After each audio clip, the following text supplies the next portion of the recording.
Right now, for some analysis on the nominations process itself and the delays that are reported today, we're joined by public policy specialist at Wits University, Dr. Kagiso Pooe, and he is, of course, going to help us through that conversation. Dr. Pooe, good to have you with us once again tonight here on In Focus, and thank you very much for your time. So, the Electoral Commission of the ANC has come up with something that they call the new rules for nominations and elections on the premise of two things. One, they are doing this in their program of renewal, the party's program of renewal. But two, they're saying this is in order that the NEC will be occupied by the highest ethical and moral standards in terms of the people that are going to be there. So as a matter of fact, that in itself tells us that the ANC admits that it is facing somewhat an existential crisis. But will that in itself have any implications on how it's going to conduct itself? Because as you and I know, there are practices that are well ingrained within the ANC in how they handle these things. No, evening. No, thanks for having me. Yes, I think that for me is a greater point. Namely that you can't, for me, if this was fair practice and we're saying, look, they had a proper deep reflection in terms of saying, listen, we've not done well, we know we've not done well. This was supposed to come out either earlier in the year or last year. Then this really would have even gone into this idea, which I think is an old idea now, that they are renewing. So really, for it to come out on the eve of when I think they're supposed to do nomination, like you say, it speaks to the deeper crisis within the ANC. And I think everything you see going forward really is just, it's almost like cries for help of a party and individuals that they know that they're really they're a bit out of their depth and they know there is a crisis. So rather than dealing with the crisis, I think they put a lot of procedural matters going forward. And also I think we also can't forget this also stems from a lot of the, the times the ANC in its different regions and its PSC meetings have been taken to court. So it's almost like trying to make sure that, listen, let's not get taken to court. One, two, let's have a veneer as though we're doing something. But in reality, look, this is a much bigger crisis as you're touching on, which the ANC, I think, refuses to really put its foot on to say, listen, we're in crisis and let's actually deal with it as a crisis as opposed to coming up with these many veneers of, new procedural things which are not really tied to how the ANC really works, as everyone knows. This idea of a renewal of membership, I suppose, is something that has also now been much highlighted by the former president of the party, also former president of the country, President Thabo Mbeki, that there needs to be a new kind of member of the ANC that they are looking at. Well, we are told today that part of the delays was because they haven't completed this process of renewal of membership, particularly in two provinces, the Western Cape and the Free State. And once they've finalized that audit process, then that will inform the opening of the nominations process. Is the party going about the right way in what they are calling the renewal of the membership? I'd say no. Look, and our premise on, I'll use a biblical reference if you don't mind, Matthew 9:17, when it speaks about putting old wine into new skin. What it really meant is to say, when you really are trying to inculcate a new culture into something, if the environment has not really been set, what you really are setting yourself up for is failure. And I think if the ANC was really speaking about the language of renewal and, saying, listen, we're going forward, one of the things they should have done is to say, listen, let's actually make a proper audit of what does it mean to be an ANC member in 2022 in the South Africa we live in. What you tend to read when you look at even the current ANC policy documents is there is great reverence for the past of what the ANC was. They'll speak of people like O.R. Tambo, Nelson Mandela, forgetting that, listen, you don't have those individuals. They're gone. It's a reality. What they have at the moment is the ANC is seen as a vehicle to really accumulate a lot of finances, either at municipal level, sometimes at national level. And instead of dealing with that reality, say, listen, how do we actually start guarding the gate so that, the right type of people come into the ANC? And this is common practice when you look at parties like the Chinese Communist Party and even parties in more democratic leaning states such as, one might say, the Conservative Party in Britain, where it is a given that you need to guard the gate against those that would misuse the organization. The ANC does not want to start that conversation. So therefore, when they say, listen, let's do this new renewal, how can we renew with the same people that are causing the rot in the party? It's almost like an oxymoron. So I think we really cannot take that conversation seriously because the ANC doesn't take it seriously. Yeah. I mean, so much so, in that clip that we just played there, Bulemad, who speaks for the party, says it's a numbers game. So if you want more people to be singing at the national conference, you must do the work in the branches. So the branch with the most numbers is the one that will have more delegates there. Now, when you look at that particular approach and their effort of saying, but we don't want to be in a situation where the slates are the ones that win it all. So we are putting some rules. For example, we'll first vote for the president, the chairperson, the secretary general, I think, and the treasurer, and then we'll have a second round of votes where we vote for the deputy president and the deputy SG, and then we'll have a third part where we vote for the NEC members, in order for us to at least, one, deal with the issue of gender equality, but also just to ensure that it's not one slate that wins it all. But if at the conference already there are numbers that are at play in terms of which branch brought the most delegates, is that not counterproductive in a way? It exactly is. Look, let's maybe help the ANC. Let's forgive them for some of the things they don't know. If they were being realistic about this, what they should have simply done is to say, instead of having, different regions having votes, why doesn't each and every ANC member have a vote per se? So make it across the board that if you are an audited ANC member, you've got to vote. Now, it doesn't mean you have to go to a December conference to do this. What you can do, and other parties, again, around the world, the Republican Party, even the Democratic Party in the United States, and even the Conservatives do that, which is to say, as the year begins, once you've done the audits, give your members, it's either you post it, they could do it online, let them vote, every individual in the ANC. What the ANC has done is they've basically cowbellized, which is to say they've put together votes, and it's almost like concentrated powers in certain centers within the ANC, which then leads to this problematic, this narrative of having slates. But if you actually just opened it up, it's very hard to almost capture, to use that word, which is popular now, all ANC members. So the ANC, if they were being realistic, if they really meant what they said, they'll basically say one ANC member, one vote across the board, use the first 6 months or first 3 months of the year to audit, and then simply say you're going to post it, you're going to vote online, but each and every member of the ANC is going to have a right to vote, not concentrated power in certain centers, which basically means that it's very easy to have slates. But again, if they were serious, and I think you and I can mostly agree that they're not serious about this. The question then is whether or not these rules will be enforceable.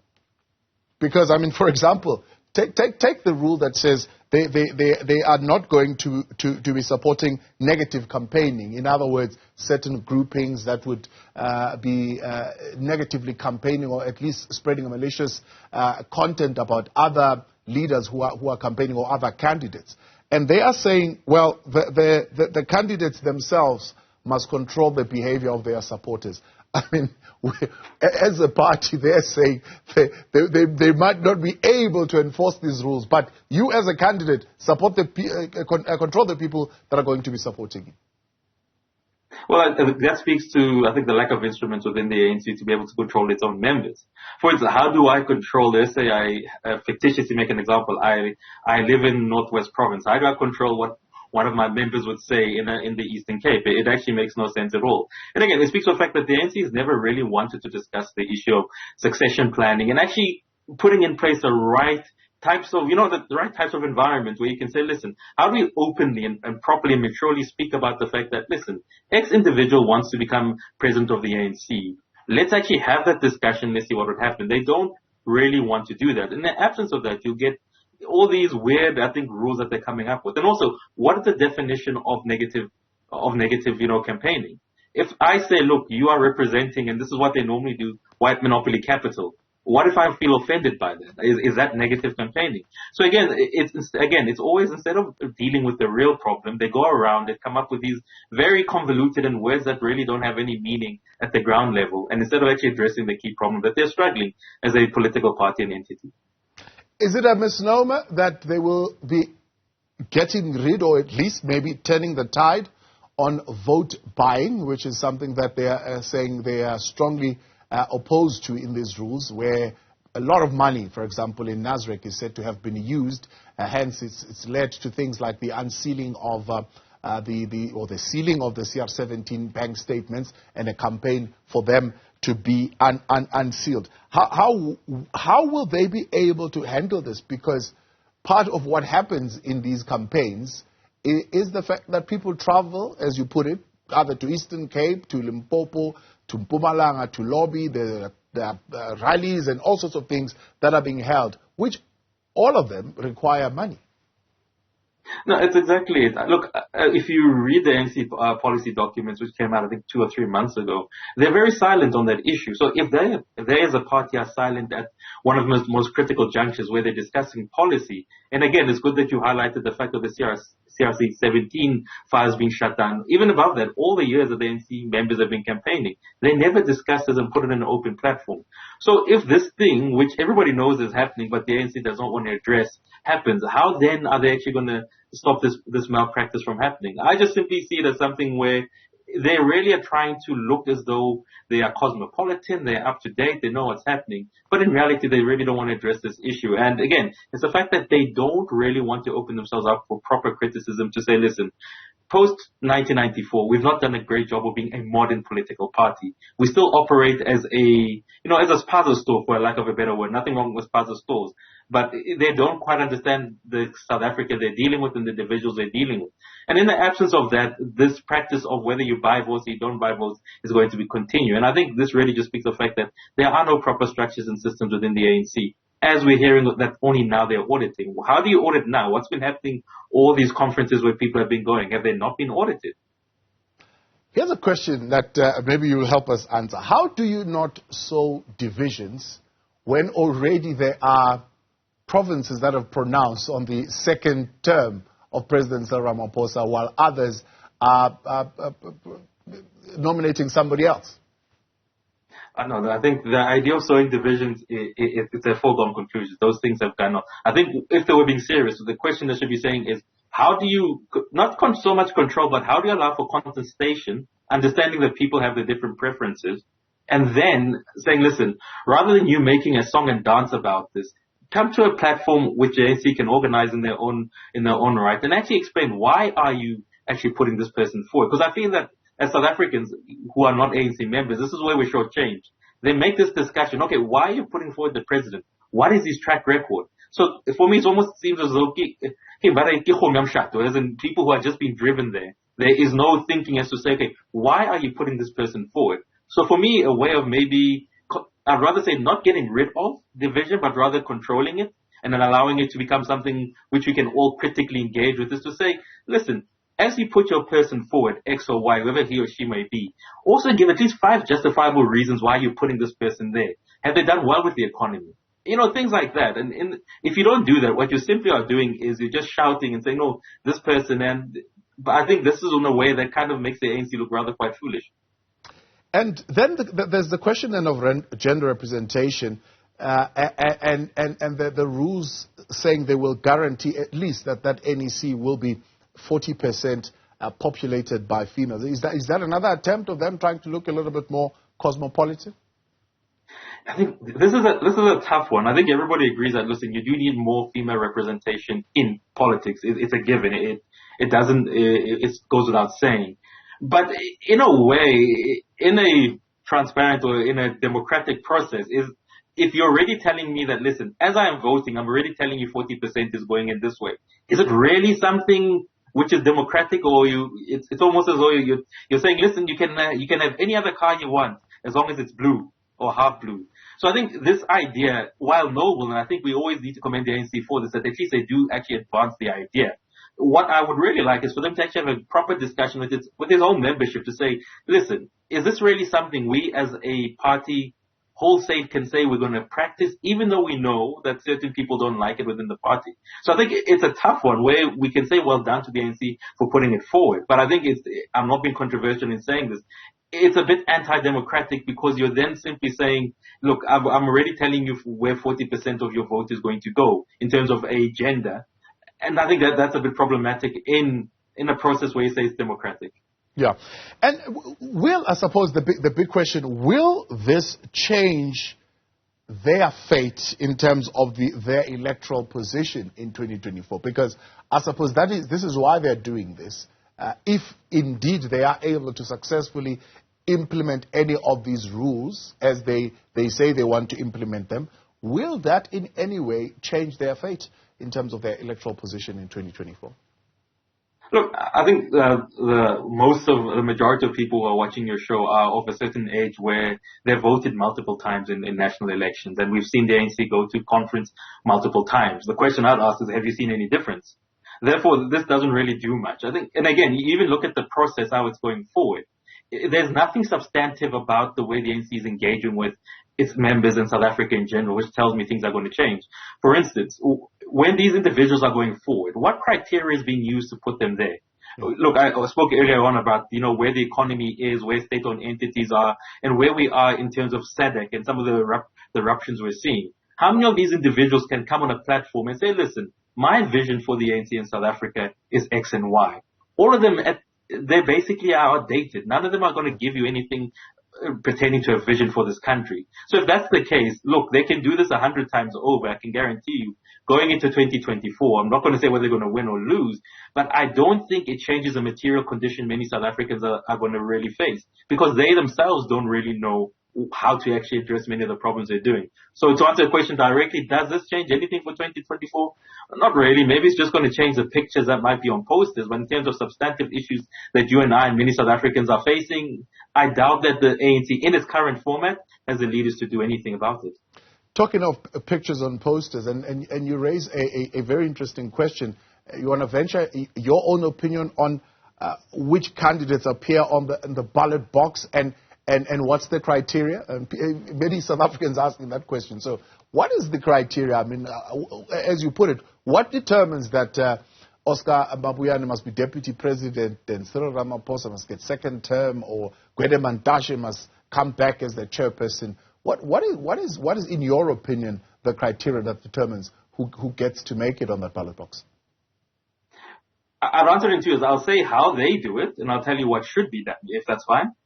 Yeah, go for it. Well, how they do it, as you basically touched on it, it's a slate. It's the fact that that if you've got the Eastern Cape, parts of KZN, and maybe one other provincial region in South Africa, look, your slate is going to make sure that these people get there. This is not an issue of saying who is good, who is bad. It's a simply, look, this person, let's toe the line of they're going to go with the president or they're not going to go with the president. And I think this is how it's been going for, I think, post 1994 most of the time. Before that, in the ANC, it used to be more dynamic, especially in apartheid and even colonial times, where it was an issue of saying, what region do you come from? What are you representing? And I think that art has actually been lost within the ANC. What should be, what the argument I'll make putting forward, without putting names forward, is to say, look, what we should be discussing, especially if you're going to have let's look at the two critical positions, or three, let's expand it. The president, the deputy, and the treasurer, and the secretary general of the ANC.